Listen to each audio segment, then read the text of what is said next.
Hai teman-temanku semuanya, selamat datang lagi di channel Zack It Was. Pada kesempatan kali ini, kita akan membahas sebuah kasus yang baru saja terjadi di UIN Suska Riau yang berada di Pekanbaru. Tentang sebuah peristiwa tragis yang dialami seorang mahasiswi di sana yang dilakukan oleh sosok yang sebenarnya merupakan teman dekatnya sendiri. Semua bermula karena rasa baper dan obsesi yang berakhir menjadi sakit hati karena merasa dipermainkan. Hingga akhirnya berubah menjadi kejadian mengerikan. Padahal, pelakunya dikenal sebagai mahasiswa yang pendiam, introvert, dan tidak pernah memiliki masalah sebelumnya. Namun, semuanya berubah setelah tindakan nekat yang ia lakukan di kampus, hingga membuat kasus ini ramai dibicarakan di seluruh Indonesia. Dan semuanya ternyata bermula dari kegiatan KKN. Tanpa berlama-lama lagi, langsung saja kita bahas. Jadi, semuanya bermula dari seorang mahasiswi berinisial FA. Dia merupakan korban dalam kasus ini yang berasal dari Kabupaten Bintan, sebuah wilayah yang terkenal dengan wisata pantainya yang indah dan berada di dekat Pulau Batam, Kepulauan Riau. Awalnya, FA tinggal bersama orang tua dan keluarganya di sana.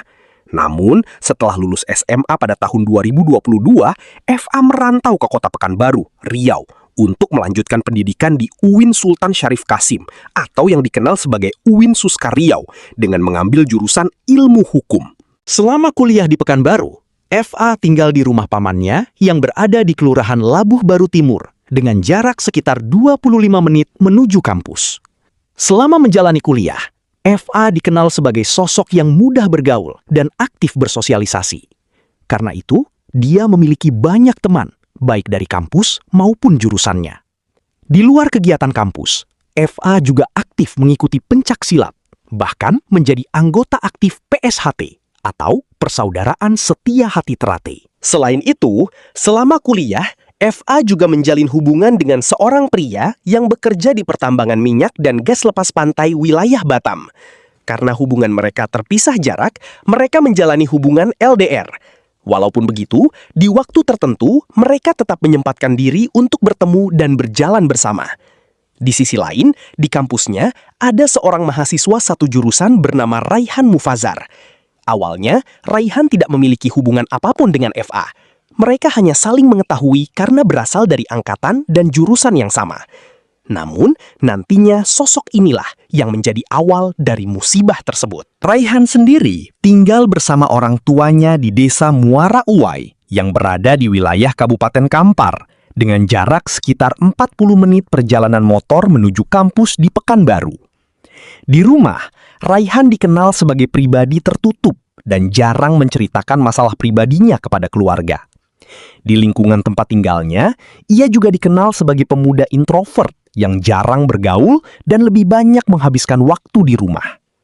Bahkan, meskipun sudah kuliah, Raihan belum pernah berpacaran sebelumnya. Meski begitu, Raihan dikenal sebagai anak yang baik, penurut, dan rajin beribadah di masjid dekat rumahnya. Di kampus sendiri, karena sifatnya yang pendiam, ia lebih sering menyendiri dan tidak terlalu dekat dengan teman-temannya, termasuk dengan FA yang saat itu juga belum begitu mengenalnya. Namun, setelah 3 tahun kuliah, tepatnya pada Juli 2025, angkatan FA dan Raihan mulai bersiap menjalani program KKN sebagai bagian dari tugas kampus. Saat itu, FA dan Raihan berada dalam satu kelompok KKN bersama beberapa mahasiswa dari jurusan dan fakultas lain. Kelompok mereka ditempatkan di Desa Tanah Datar yang berada di Kabupaten Indragiri Hulu dengan jarak sekitar 4-5 jam perjalanan dari kampus. Karena lokasi KKN cukup jauh, para mahasiswa tinggal bersama di posko desa selama kurang lebih 40 hari. Tempat tidur dipisahkan antara laki-laki dan perempuan. Namun selama kegiatan, mereka tetap bekerja bersama dan saling membantu. Saat menjalankan kegiatan KKN, FA melihat Raihan sering menyendiri, sulit berbaur, dan jarang ikut membantu kegiatan kelompok. Karena merasa kasihan dan menganggap Raihan teman satu jurusan, FA mulai mengajak Raihan bergabung, berbincang, dan makan bersama.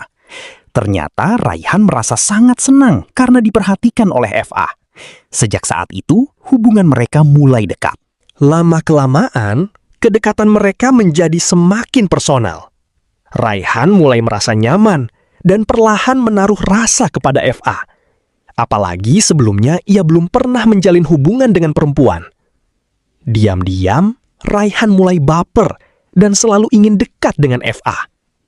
Sedangkan FA, yang awalnya hanya merasa kasihan, mulai menyadari bahwa Raihan memiliki harapan lebih terhadap hubungan mereka. Karena itu, FA sempat mengatakan kepada Raihan bahwa dirinya sudah memiliki pacar dan meminta agar Raihan tidak berlebihan. Namun, Raihan tetap berusaha mendekatinya. Setelah menjalani KKN selama sekitar 40 hari, pada 31 Agustus 2025, mereka kembali ke Pekanbaru untuk melanjutkan aktivitas kuliah dan persiapan skripsi. Walaupun KKN sudah selesai, hubungan mereka masih dekat. Mereka sering pergi bersama, membantu proposal skripsi, bahkan beberapa kali berfoto bersama di kampus maupun acara resmi. Karena Raihan semakin jatuh hati, ia terus berusaha mendekati FA. Ia sering menjemput FA di rumah pamannya untuk pergi bersama. Mereka juga sempat bermain PS bersama, dan hubungan mereka mulai melewati batas pertemanan. Hal itu membuat Raihan semakin berharap lebih. Namun di sisi lain, FA mulai merasa hubungan mereka terlalu jauh. Apalagi FA masih memiliki hubungan serius dengan pacarnya. Karena merasa bersalah, FA akhirnya memilih menjauh dari Raihan dengan alasan ingin fokus menyelesaikan proposal skripsi.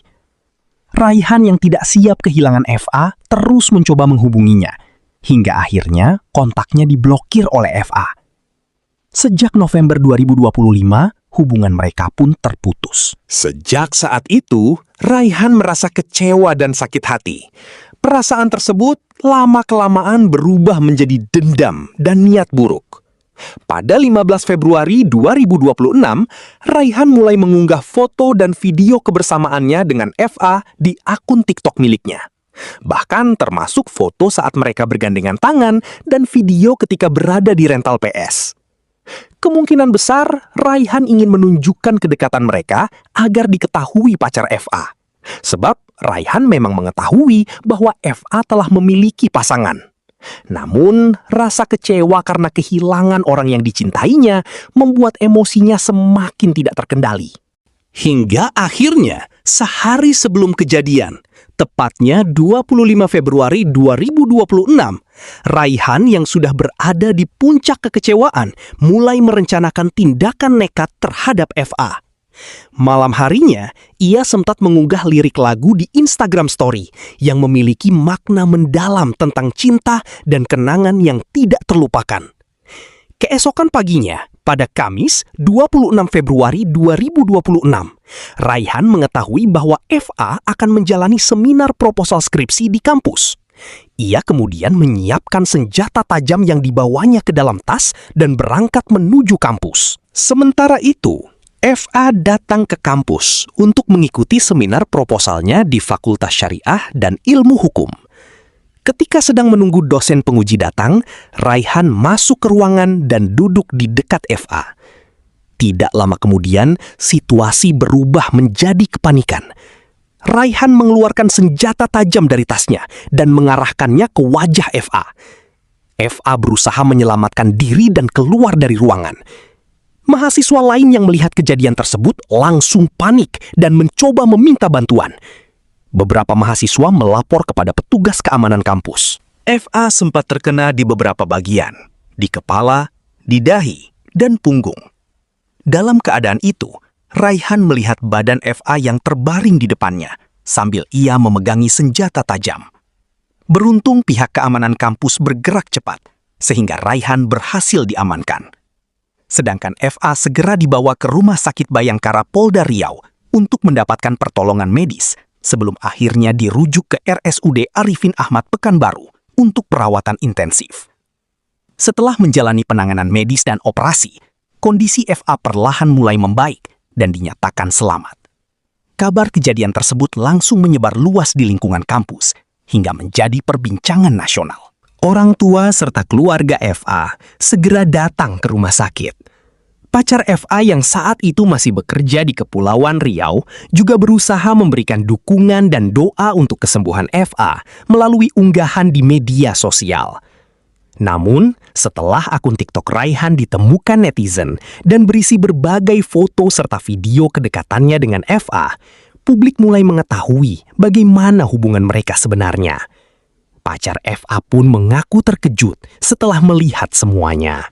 Tidak lama kemudian, muncul berbagai komentar dan opini di media sosial, sehingga pacar FA memberikan klarifikasi bahwa dirinya tidak pernah membiayai kebutuhan hidup maupun kuliah FA.